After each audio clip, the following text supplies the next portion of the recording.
Hey everyone, welcome back to my channel, the place for online teachers, coaches, and content creators. And in this video, I am going to show you why you need to start using student surveys in every single one of your classes, no matter if you are teaching, coaching at any level online. You really want to make sure that you are doing a survey before and after every single class that you offer. So I'm going to give you the why, the how, and also the when in this video. If this is our first time meeting, hi, I'm Ashlee Espinosa, and if you find this video valuable or helpful, please give it a like, a thumbs up, share it with somebody that you feel like might need this information, this content. Why should you have a survey for your classes? Well, the most important reason is that you want to have feedback from the people taking your course so that you can continue to build that course. Now, if you have been teaching the same course for 5, 10, 15, 20, 30 years, you really want to make sure that you are continuing to update and elevate that class. Because let's be honest, people change. The way people learn changes quite often, especially now with technology. And when you're teaching an online class, most of the time, you're not going to have any face-to-face contact with your students, no matter how old they are. It's all going to be online in a digital version.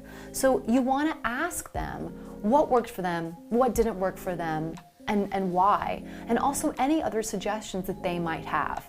I know a lot of people, it makes them really nervous as teachers and educators and coaches to ask for feedback because we're always worried that they may say something negative. But I'll be honest with you, sometimes we need to hear those comments. Sometimes we need to understand what is not working so we can then pivot and adjust so it really helps every single person that wants to take your class, give them a successful class that they feel really confident taking and leave going, wow, I learned a ton and I can't wait to take another class with that exact same teacher or coach. Then you want to think about how you are going to offer this survey to them. I highly suggest that you create your surveys in an anonymous fashion, so they don't have to put their name or who they are. If it's a graded course like K through 12 or a college course, you want them to feel comfortable to give honest, really frank feedback without feeling like there's going to be any repercussions or any type of effect on their grade. Even if there's not going to be, you want to put their mind at ease so they feel comfortable to be honest with you. Now, when I teach my college level courses, I do use Canvas LMS. There is a way that you can do it. You use a survey, or you can do a quiz and do it not graded. But I really like the survey option that you can add into any of your Canvas shells. If you're using Blackboard or any other LMS, just double check, see if they do offer a non-graded survey. And if they don't, just use a quiz, title it as survey or end of the semester, end of the quarter feedback, and then just make sure that it's not graded. If you're teaching a class or coaching outside of an institution, you might try using Google Forms, which is really an excellent way for you to collect data and feedback from the students that are in your classes.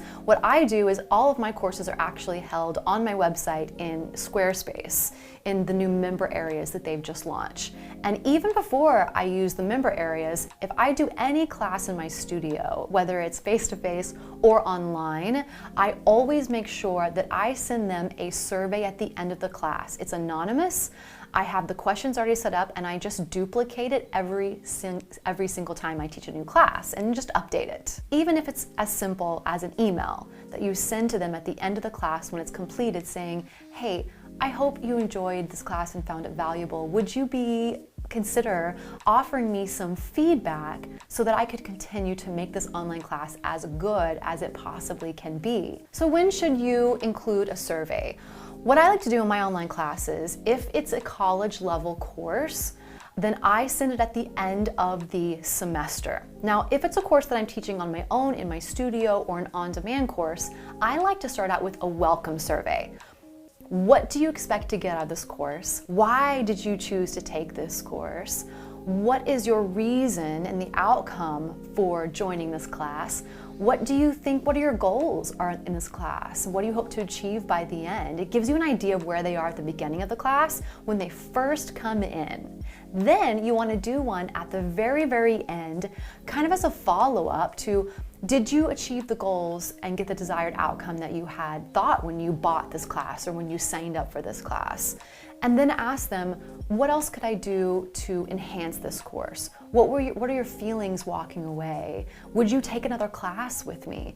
And then I really like to get down to the nuts and bolts and say, were the videos helpful for you? Is there something that you were missing that you really wanted? Did you find value in the price that you paid for this class?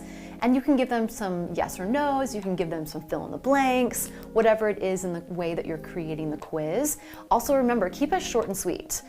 If it's a short one that they don't have to fill every single thing out, they get the option, then I do find that they tend to use those more often and fill them out rather than ones that are really, really, really, really long. If you found value in this video, please consider giving it a thumbs up, a like. If you want to get more videos from me, click the subscribe button so you don't miss any more videos in the future. And if you find this video helpful, please consider sharing it with some other fellow educators, coaches, or anybody else that's creating online on-demand content classes. Happy teaching and creating, and I will see you in the next video. All right, cheers.